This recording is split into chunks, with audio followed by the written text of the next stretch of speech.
Yes, dear friends, I'm present today again in front of you with yet another lesson. Okay, we are learning English, so all of you know very well, and we are trying to level up our English. We know English to a certain extent, but I think it is better for us to speak better English, and that is our effort. We are jointly making this effort, and I think we must be successful. So, without any sort of long introduction, let me get directly into our today's lesson. And today's lesson is how to express yourself in better English. There are simple sentences here. By simple, I don't mean, of course, simple, complex. I mean simply that very plain, ordinary sentence, as you can see. Now, we will express this ordinary sentence. These sentences are found often in print, so we know very well these are all correct sentences. No error correction we are going to learn today. But we are going to learn how to express the same sense in a better way, especially in a more colloquial way. Colloquial way because spoken English. Now there must be a little distinction between spoken English and written English. It is not that we will speak English in the same way as we write English. Then our English will sound a little stilted. That's why it is better for us to learn how to express ourselves in a colloquial way. When we are having a conversation with our friends, we should express ourselves in a very smart way, and for that reason, it is necessary for us to learn the method.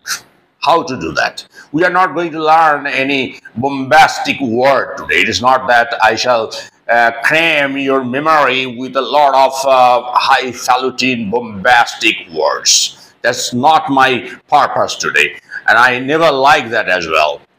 So today we are going to learn how to express ourselves in an easier way without using a lot of words.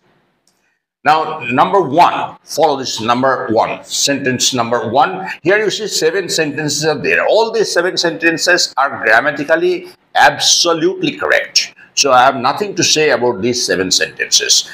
It is not that there is an error which I am asking you to locate, nothing of that sort. So you understand, I am going to Kolkata. What an innocent sentence. And we often, when we write something, then we use this kind of English. When we speak, we may also use this kind of English. There is no objection. If you say, I'm going to Kolkata, nobody will raise any objection at all to your English, because this is very much accepted. But we are going to learn today how we can express ourselves in an easier way. This is also an easy sentence. I'm not going to say that this is a very difficult sentence, it's very hard to pronounce, nothing of that sort. But instead of using going, if we use a certain preposition only, I'm not going to use a lot of words. I'm assuring you, don't be scared. Don't think that I shall perhaps try to teach you some sort of words which are very difficult for you to pronounce. Nothing of that sort. Rather, you will see how easily you can express all these sentences in a better way. Here you say, I'm going to Kolkata. Now, in a better way, what do I mean by this?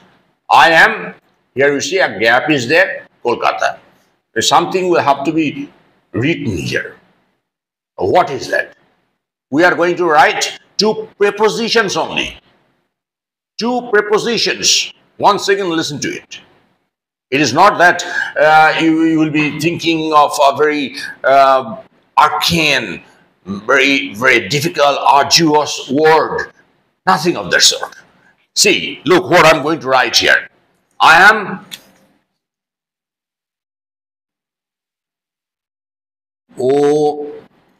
OFF of to. Only this. I'm off to. I'm off to Kolkata. If your friend asks you, where are you going, man? I'm off to Kolkata now. What for? I have some shopping to do there. Okay, so off to. At your office, you have to work from 10 to 6. Now it is 6 o'clock and it's time for you to go back home. So you tell your colleagues, your friends, guys, I'm off home now. I am off home. Before home, to is not used because home itself is used as an adverb. Therefore, this to you will not use when you use this preposition off with home. I'm off home. I'm off home means I'm on my way home. I'm going home. So instead of going to, you may use off to. Anywhere you like. Wherever you see going to is written, you may replace going to with off to. Let's move on to number 2. And number 2 is, I am not aware of what sort of a person he is. I'm not aware of what sort of a person he is. Someone asks you to say something or to give them some information about a certain man. Say, Mr. Sen. Your friend asks you, do you know anything about Mr. Sen? Can you give me some information about Mr. Sen? You ask, which Sen are you talking of? I'm talking of Mr. Sen who lives 2 blocks away from here. But you don't know anything about that person. You don't know what sort of a person he is. So you can't give any sort of opinion or any information about that person. So there you have to say something. The long sentence is there. I'm not aware of what sort of a person he is. What a long sentence you see. Now here I shall use 2 prepositions only. The sentence will become a short one. The meaning will remain the same. But the sentence will be very short and very easy to pronounce. What am I going to write? See here. I ain't. O-N-T-O.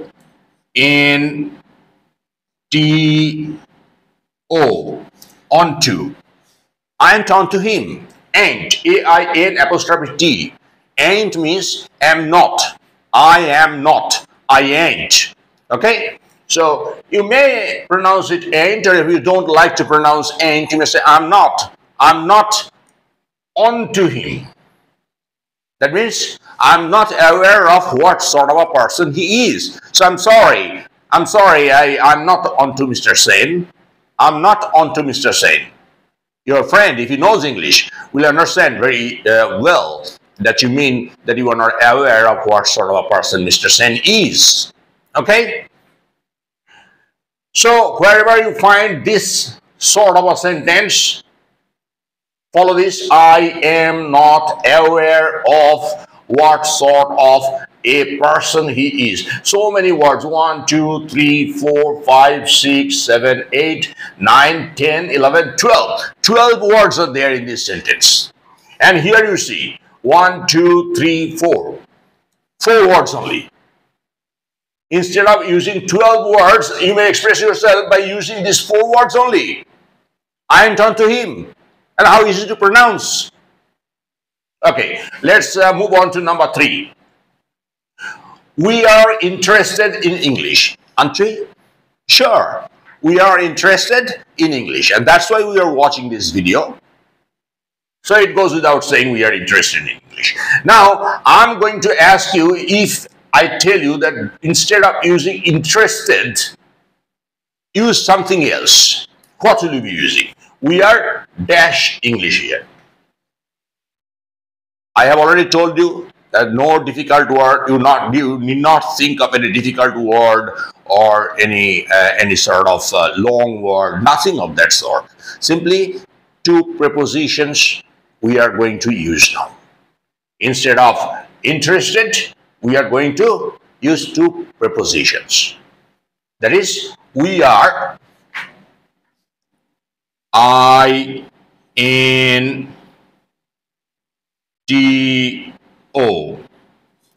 We are into English. We are into English. So it is also, you may use this into in some other sense as well. Say, for example, someone asks you, Are you a service holder? Are you working anywhere? Are you a service holder? So you are not a service holder. You are a businessman. So you say, no, I'm sorry, I'm not. I'm a businessman. Or you may say, no, I'm into business. I am into business. That means I'm involved in business. Involved in, maybe replaced by into, interested in, maybe replaced by into, as you like it. You may use this. Well, it is not that it is mandatory for you to use these sentences only. If you want, you can use these sentences as well. Nobody will mind at all. And these are very sober sentences. So there is no hard and fast rule that when you are speaking English, you have to use this kind of sentences only. I'm not, of course, going to give you any idea, any sort of wrong idea about the use of words. I'm willing to tell you simply that if you want to level up your English, if you instead of this kind of sentences, if you use these sentences, your listener will understand that yes, you have command over this language. You know this language in the truest sense of the term, and that is what my purpose is. Well, let's move on to number 4. After the day's work, I am very tired. This one, very tired. So we'll replace this very tired.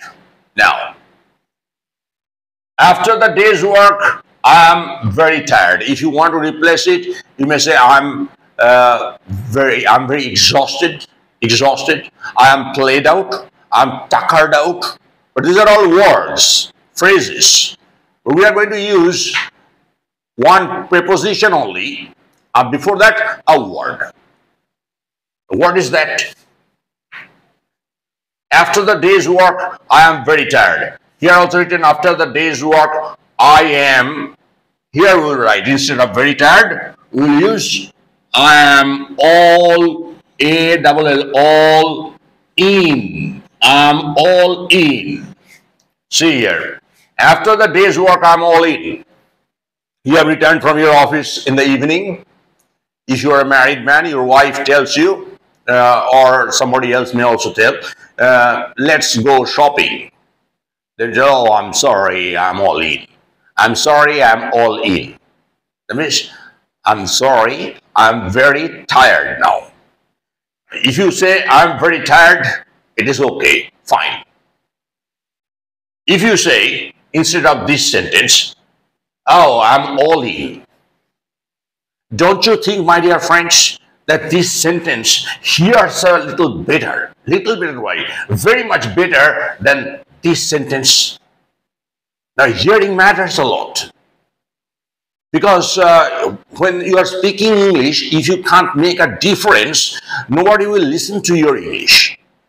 And you have to prove your worth. How will you prove your worth? When you are speaking English?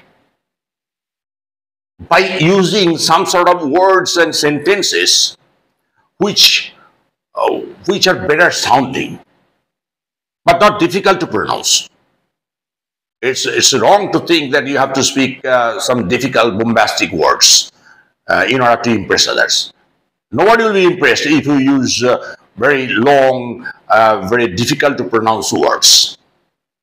But if this kind of simple words you use, your sentences will look much better, will hear very, very good indeed. Very, I feel at least that your English will feel very standard. Your English will hear very standard. If you agree with me, write down in the comment box. And if you don't agree with me, it's okay, fine. I will not, of course, ask you, I will not insist that you have to use this kind of sentences only. If you are in favor of this kind of sentences, I shall give you many more similar sentences, I promise. But today, we are going to learn 7 expressions only. Well, let's move on to number 5. Number 5 is, what are you doing? A very innocent, simple sentence. Very ordinary sentence. A number of times a day you may hear this sentence. What are you doing? You have gone to your friend's house, you see your friend is busy doing something, you do not understand what he is doing. At the time you are asking, hey dude, what are you doing? Hey dude, what are you doing? Hi buddy, what are you doing? It's okay, fine. But instead of what are you doing, you may use something else. You may use a different expression. And that is, what are you? We are going to use two prepositions only. Up to. What are you up to? What are you up to? You've gone to your friend's house, you see your friend doing something, busy doing something, you're saying that, hey buddy, buddy means friend. Hey buddy, what are you up to? What are you up to? Now please tell me whether this sentence sounds better than this sentence or not. If you think that this sentence sounds better, please write down in the comment box in order to guide me. Otherwise, how is it possible for me to feel your pulse? Whether you want to use some better expressions or you are satisfied with this ordinary, very ordinary run-of-the-mill sentences. There's no problem. I'm not saying that will create a problem for you. It will not be good for you to use this kind of sentences. So okay, fine, everybody uses. But as I have told you, that you have to make a difference. And in a bid to make a difference, you will not, of course, fall for very difficult words. People will not like that. Now you have to use even simpler sentences. Here you see, instead of doing, we have used only this preposition, up to. How nice it is. Now you understand the power, the force of a preposition. That's why I always advise my friends to lay emphasis on prepositions. Prepositions can, of course, make your sentence or spoil your sentence, mar your sentence. If you make a preposition or mistake in a certain sentence, the meaning of the sentence may be changed. This is the power of prepositions. Well, let's move on to number 6. Number 6 is, finally she regained consciousness. You understand? She is in the OT. OT means operation theater. In America, they call it OR, operation room. She is in the OR, where the doctors are operating on her. And now, after the surgical operation is over, doctors are waiting for her to regain consciousness. Now, when finally she has regained consciousness, the doctors tell the patient's party, there is the members of the family of the patient, that the patient has regained consciousness. Or here the sentence is, finally she regained consciousness. It's a nice sentence. Clear, understandable.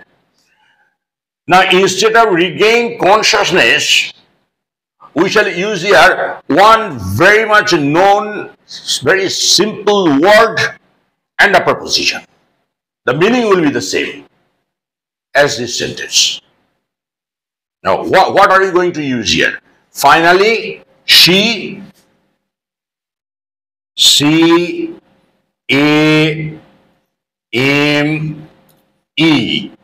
came to, T-O.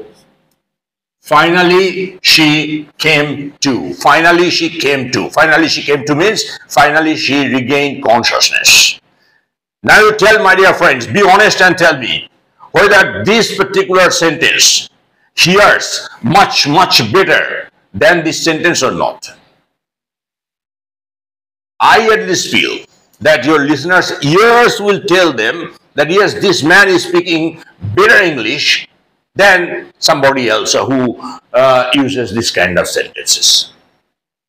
Especially in spoken English. In written English, it is fine, no problem. But in spoken English, try to sound a little more colloquial. Why? Because when you speak, you're just think in terms of your own mother tongue. When you speak your mother tongue, your vernacular tongue, do you use the same language when you are speaking as in writing? When you are writing your something in your mother tongue, you use a certain pattern of the language.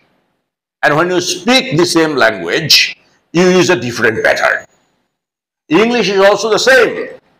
When you are writing something and when you are speaking something, there must be a difference at least between these two. All right. So finally she came to means finally she regained consciousness. Say to bring back to one's senses. The doctors are trying hard after the surgical operation. The doctors are trying hard to bring the patient back to her senses. In that particular sense or on that occasion, how can we use this particular preposition to? Came will not be used there, of course. You understand very clearly. The doctors are trying to bring. So bring will be there. What will the doctor tell? Or you will tell that the doctors are trying to bring the patient to.